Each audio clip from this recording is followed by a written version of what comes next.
بسم الله الرحمن الرحيم. الحمد لله رب العالمين، والصلاة والسلام على محمد الأمين سيدنا محمد وعلى آله وصحابته ومن تبعهم بإحسان إلى يوم الدين. أما بعد، براب الرزقان لبروي لمانجي شعباني بيروزين وبرو مانجيشي بيروز روين كمانجي رمضان كحفظ روج ماوە خی گەورە بمانگەێنێ بەو مانگە و لە خێری ئەو مانگە بێبەشمان نەکات. بە باشم زانی هەموو شەوێک لە ماوەی ئەم حەفدە ڕۆژە کتابێکمان داناوە سەبارەت بەو فەرمودانەی کە متعلقە بە مانگی ڕەمەزانی پیرۆز، چونکە خۆ ئامادەکردن بۆ مانگی ڕەمەزان لە شەعبانەوە دەست پێکات. بۆیە هەر لە ئێستەوە موسڵمانان دەبێ خۆیان ئامادەکەن بۆ مانگی ڕەمەزانی پیرۆز. ئەو ئەحکامانەی کە متعلقە بە مانگی ڕەمەزانی پیرۆز پێویستە و زەرورە موسڵمانان لەسەر چاوڕۆشنی بن و علمیان پێی هەبێ بۆی ئاگادار بن لە ناو مانگی ڕەمەزان، بزانن چۆن بە ڕۆژوو ئەبن و چی ئەکەن و چۆن خی گەورە لیان وەرەگرێت. ئەم کتێبە بە ناونیشانی الفوائد الثلاثية من الأحاديث الرمضانية، مؤلفەکەی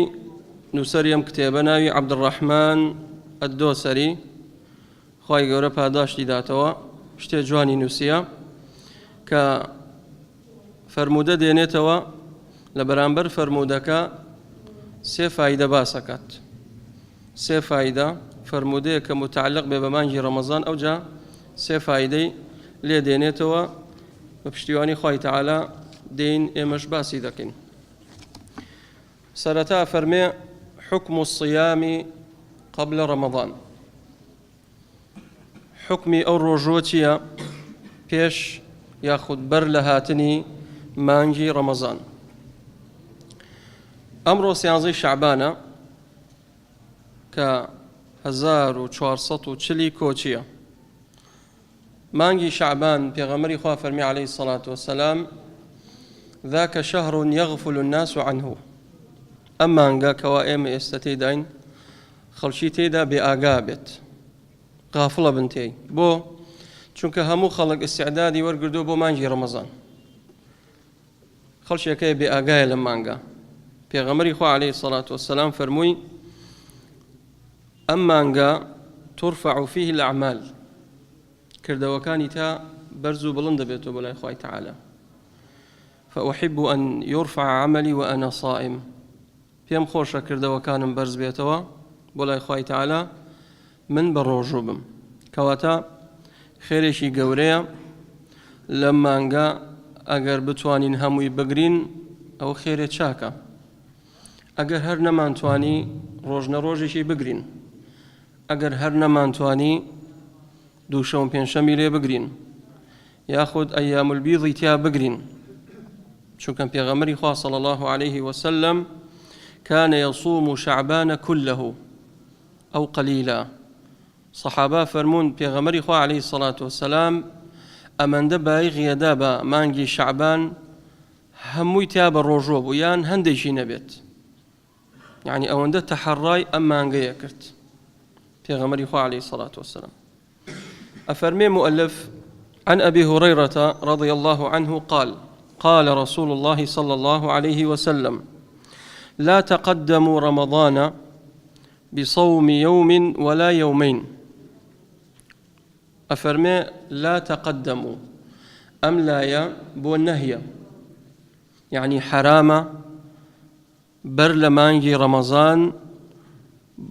بروجك ياخد دو روج بروجو بيت كأو روجا بيوتي يوم الشك، أو روجا بيوتي يوم الشك حرام تيدا بروجو بيت كسي شعبانك لەگەڵەوەی کە خلافێ لەسەر ئەوەی يوم الشك آية بستنوية سيا قولي راجح ويكسي شعبانا أو روجا جائز نية مسلمان تيدا بروجو بيت في غمري خاصة نهي ليكردوه أم نهيش بو تحريما أم نهيش بو تحريما فرموي إلا رجل إلا ما قركسك كان يصوم صوما فليصمه إلا ما قركسك عادتي وايا بو نمونا همود وشوم بينشمي بروجو بيت بلام قدري خوا يوم الشك أكيوت ناو روجي دوشمو أو قيناك بابي قريت أو قيناك بابي قريت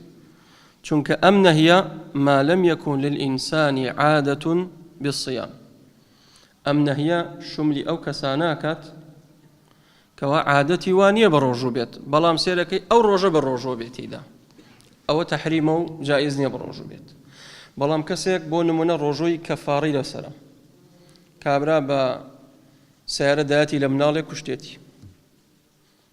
قتل خطأ كفاركي دو مانغا سركاي بروجو بيت أم دو مانغا سركاي بروجو بيت أكيوتنا يوم الشكوى أبي بلين بروجو ما بلين نا أو شملي توناكات يان كسيك روجوي نزري لسرا يان كسيك عادتي واي همودو شوم بينشامي بروجو بيت ويوم الشك أكيوتنا الروجو أو أنا شملي داكات بلام كسيك عادتي وانية بروجو بيت بلام سيركي أو الروجة تايبد من دكاو ترخانيكا بروجو بيتي كسي شعبانة أميان شيا حرامة نابي أو الروجة بروجو بيت أنفر مودية سي فايديتي أباسكين فايدية كم دل الحديث على النهي عن الصيام قبل رمضان بيوم أو يومين أنفر مودية فايدي أويل يكين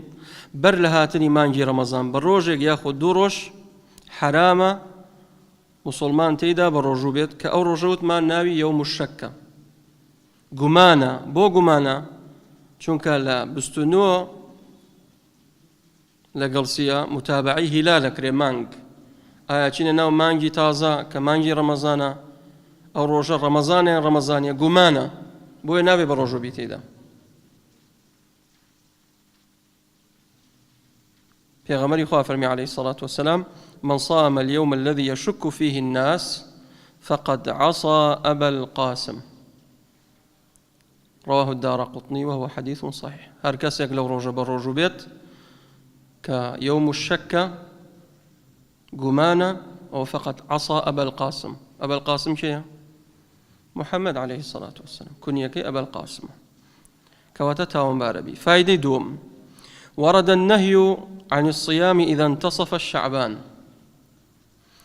حديثاته كبيغمري خواه فرمي عليه الصلاة والسلام إذا انتصف الشعبان فلا تصوموا أجر مانجي شعبان كوتا ناوراست واتا بانزا شانزا بسروا رجو مبن أمرو تشني شعبانا سيانزيا حديثك فرمي إذا انتصف الشعبان فلا تصوموا كشعبان هات بانزا ببانوا برجو مبن أفرمي بيغمري خو عليه الصلاة والسلام إذا كان النصف من شعبان فأمسكوا عن الصوم حتى يكون رمضان هركسك بانزي شعباني هاتسر ببانوا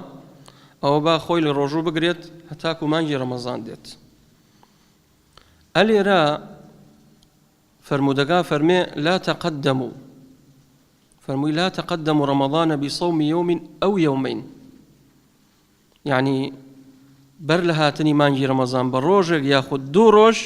بروجو ما بنتي مفهومي تشيا يعني يدل على إباحة الصيام قبل رمضان ب3 أيام فصاعدا في غمري خاصة فرمي روجك ياخد دو روج كواتا أجر سيو تشوار بسرو بو مباحة وجائزة أجر كسيك بروجو بيتيدا شون جمع كين لبين أمدو حديثا إذا انتصف الشعبان فلا تصوموا وحديث كشف فرمي لا تقدموا رمضان بصوم يوم أو يومين أويا أرجح الأقوال في هذه المسألة أن من كان يصوم قبل منتصف شعبان فله أن يصوم بعده أجر كسيك عادتي وايا لسرتای مانجی شعبان دوو شەو پێنجشەمبە ڕۆژۆ بێ بۆ خۆی یان هەموو ڕۆژێ بە ڕۆژۆ بێت ئەوە شوملی ناکات إذا انتصف الشعبان فلا تصوموا ئەوە بۆ تۆ نییە ئەتوانی بە ڕۆژوو بیت کەوتیتە ناو 16 17 18 20 25 بگرە کەوتیتە ناو یەوم الشەکش ئەتوانی بگریت چونکە عادەتی تۆ وایە بەردەوام بە ڕۆژۆ بێ مانگە بەڵام کەسێک ئەم مانگە بە ڕۆژوو نەبووە لە دوای 15 شعبان دێتە خەبەر چالاکە بێ ئەڵێ ئیتر لەمە داوام بە ڕۆژۆ بین ئەڵێ نا ئەو شوملی تۆ کات تۆ عادەت دوا نەبووە پێغەمبەری خوا سەڵام فەرمێ إذا انتصف الشعبان فلا تصوموا کەوتیتە ناوڕاست شعبان ئیتر بە ڕۆژوو نەبن بۆ خۆتان ئامادەکەن بۆ مانگی ڕەمەزان بۆ ئەو تاقەت و توانایەت بمێنێت بەڵام ئەگە کەسێک عادەتی وا بوو دووشەم پێنجشەم هەموو ڕۆژێ لە ڕۆژنە ڕۆژێ لە مانگە بە ڕۆژۆ بێت ئەوە جایزە ئینشاءڵڵا با بە ڕۆژوو بێ تێیدا وئیلا ئەگەر ڕۆژێک یاخود دوو ڕۆژ بەر لە هاتنی ڕەمەزان کەسێک خەبەرێ بێت وەڵای من مادەم مانگە پیرۆزە من ئێستا مێ بە ڕۆژوو بن ئێت و پێشتر بە ڕۆژوو نەبوویتە نابێت لە یەوم الشەک بە ڕۆژوو بیت چونکە عادەتی تۆ وا نەبوو بە ڕۆژوو بیت بۆیە ئەمەشیان شوملی ئەو کەساناکات فائدەی سێم و ئەخیر ئەوەیە لا يدخل في النهي عن الصيام قبل رمضان كل من كان من الصيام المعتاد الذي يصومه الشخص فهذا جائز وله أمثلة منها أم نهي برلهاتني مانجي رمضان شملي أو كسانا ناكات كوا عادتيا وايا بالرجون مثلا ڕۆژنە ڕۆژێ بە ڕۆژۆ بێت یان هەموو ڕۆژێ بە ڕۆژۆ بێت یان دووشەم پێنجشەم بە ڕۆژۆ بێت یان زۆرینەی مانگی شعبان بە ڕۆژۆ بێت جائزە چونکە پێغەمبەری خوا صلی الله علیه و سلم وەکو أم سلمة فرمي ما رأيت رسول الله صلى الله عليه وسلم صام شهرين متتابعين إلا إنه كان يصل شعبان برمضان أفرمي بيغمري خاص الله عليه